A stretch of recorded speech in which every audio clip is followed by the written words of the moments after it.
Hi friends, നിങ്ങൾക്കെല്ലാവർക്കും Mallu movie ഹൗസിൻ്റെ പുതിയൊരു എപ്പിസോഡിലേക്ക് സ്വാഗതം.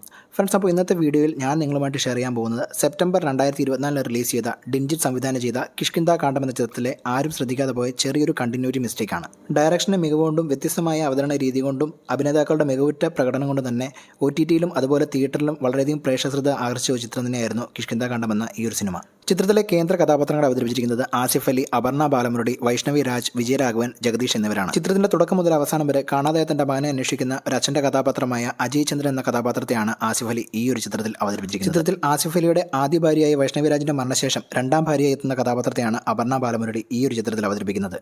കഥാപാത്രത്തിന്റെ പേര് അപർണ എന്ന് തന്നെയാണ്.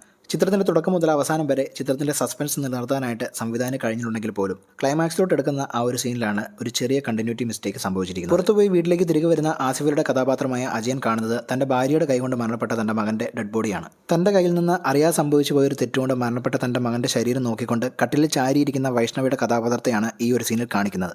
ഈ ഒരു സീനിൽ വൈഷ്ണവിയുടെ തലമുടി വളരെ മനോഹരമായ രീതിയിൽ ഈരി ഒതുക്കി കെട്ടിവെച്ചിരിക്കുന്നതായിട്ട് കാണാൻ നിങ്ങൾക്ക് സാധിക്കുന്നുണ്ട്. എന്നാൽ അതിൻ്റെ തൊട്ടടുത്ത സീനിൽ വൈഷ്ണവിയുടെ ഫേസിൻ്റെ ക്ലോസപ്പ് ഷോട്ട് കാണിക്കുന്ന സമയത്ത് ശ്രദ്ധിച്ചു നോക്കിയാൽ നിങ്ങൾക്ക് മനസ്സിലാവും ആ തലമുടി മുഴുവൻ കംപ്ലീറ്റ് ആയിട്ട് അഴിഞ്ഞു കിടക്കുന്ന രീതിയിലാണ് കാണിച്ചിരിക്കുന്നത്. എന്നാൽ അടുത്ത സീനിൽ ആസിഫിയുടെ കഥാപാത്രം വൈഷ്ണവിയുടെ അടുത്ത് വന്നിരിക്കുന്ന സമയത്ത് ആ ഒരു തലമുടി വീണ്ടും കെട്ടി ഒതുക്കി വെച്ചിരിക്കുന്നതായിട്ടും തുടർന്ന് വരുന്ന അടുത്ത സീനിൽ വീണ്ടും തലമുടി അഴിഞ്ഞു കിടക്കുന്നതായിട്ടും കാണിക്കുന്നുണ്ട്. ഒരു സിറ്റുവേഷൻ്റെ പെർഫെക്ഷന് വേണ്ടി പല ടേക്കുകൾ പോകുന്ന സമയത്ത് ചിലപ്പോൾ വരുന്ന ഒരു കണ്ടിന്യൂറ്റി മിസ്റ്റേക്ക് മാത്രമായിരിക്കാം ഇത്. എങ്കിൽ പോലും ഇത് സിനിമയുടെ ആസ്വാദനത്തിനെ ഒരിക്കലും നെഗറ്റീവായിട്ട് ബാധിച്ചിട്ടില്ല. കഴിഞ്ഞ വർഷം മലയാളത്തിൽ ഇറങ്ങിയ വളരെ മനോഹരമായ സസ്പെൻസ് ചിത്രം തന്നെയാണ് കിഷ്കിന്ദ കാണ്ഡം എന്ന ഈ ഒരു ചിത്രമെന്ന് നമുക്ക് നിസ്സംശയം പറയാൻ സാധിക്കും. അപ്പോൾ നിങ്ങൾക്ക് എല്ലാവർക്കും ഇന്നത്തെ എൻ്റെ ഈ വീഡിയോ ഇഷ്ടമെങ്കിൽ വീഡിയോ ലൈക്ക് ചെയ്യാൻ മറക്കരുത്. മാത്രമല്ല ചാനൽ ഇതുവരെയും സബ്സ്ക്രൈബ് ചെയ്യാത്തവർ ചാനൽ സബ്സ്ക്രൈബ് ചെയ്യുക. അപ്പോൾ മറ്റൊരു വീഡിയോയിലൂടെ വീണ്ടും കാണാം.